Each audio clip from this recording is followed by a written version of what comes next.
ସକାଳୁ ଉଠିଲା ବେଳକୁ ମ୍ୟାମ୍ ମୋ ପାଇଁ ଇୟରିଙ୍ଗସ୍ ଆଉ ହାତ କଟା ଆଣିକି ମୋତେ ଜବରଦସ୍ତି ପିନ୍ଧେଇ ଦେଇଥିଲେ। ମୁଁ ଆସିକି ଏକାଡେମୀରେ ପହଞ୍ଚିକି ମୋ ହେୟାର୍ ଷ୍ଟାର୍ଟ କରୁଥିଲି, ଇଏ କହିଲା ତୋ ହେୟାର୍ ଷ୍ଟାର୍ଟ କରିଦେବି, ସେୟାର୍ କରିଦେବି କହି କେମିତି କିଛି କରିଦେଲା। ସାଙ୍ଗେ ମୁଁ ପୁଣି ମୋ ହେୟାର୍ ଠିକ୍ କରି ଆସି ଦେଖିଲା ବେଳକୁ କେକ୍ ଆସିଯାଇଛି। ଆକ୍ଚୁଆଲି ଆଜି ଥିଲା ଆମ ମ୍ୟାମ୍ଙ୍କର ବର୍ଥଡ଼େ, ତ ଆମେ ସମସ୍ତେ ବହୁତ ଖୁସି ଥିଲୁ, ଡେକୋରେସନ୍ରେ ଲାଗି ପଡ଼ିଥିଲୁ କାହିଁକିନା ଆମକୁ ମ୍ୟାମ୍କୁ ସରପ୍ରାଇଜ୍ ଦେବାର ଥିଲା। ତ ଡେକୋରେସନ୍ ଆମର କିଛି ଏଇଭଳି ଥିଲା। ମ୍ୟାମ୍ ବି ଆସିକି ପହଞ୍ଚିଥିଲେ। ସରପ୍ରାଇଜ୍ ଦେଖିକି ଆମ ମ୍ୟାମ୍ ବହୁତ ଖୁସି ହେଇଯାଇଥିଲେ। ତ ଆମେ ସମସ୍ତେ ଆସିଲୁ କେକ୍ କଟିଂ କରିବା ପାଇଁ, ସମସ୍ତେ ବହୁତ ଏନ୍ଜୟ କଲୁ। ଆଉ ଆମର ଷ୍ଟାର୍ଟ ହେଇଯାଇଥିଲା ମେନ୍ ପାର୍ଟ ଡ୍ୟାନ୍ସ। ଡ୍ୟାନ୍ସ କରି ଥକି ଯାଇ କିଏ ନନ୍ଭେଜ୍ ଆଉ ଆମେମାନେ ଭେଜ୍ ଖାଇ ଦେଇଥିଲୁ। ତାପରେ ଇଭିନିଂରେ ଟିକେ ଚାଟ୍ ଖାଇକି ସମସ୍ତେ ଆସିକି ପେଟ କାଢ଼ିକି ବସି ପଡ଼ିଥିଲେ।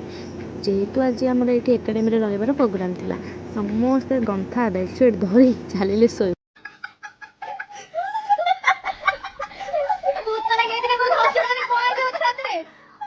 ଏମାନେ ମୋତେ ଗୋଟେ ଅଖା ଭଳିଆ ଡ୍ରେସ୍ ପିନ୍ଧିକି ଭୂତ ବନେଇ ଦେଇଥିଲେ। ଆଜି ବହୁତ ମଜାମସ୍ତିରେ ମୋ ଦିନଟି କଟିଥିଲା।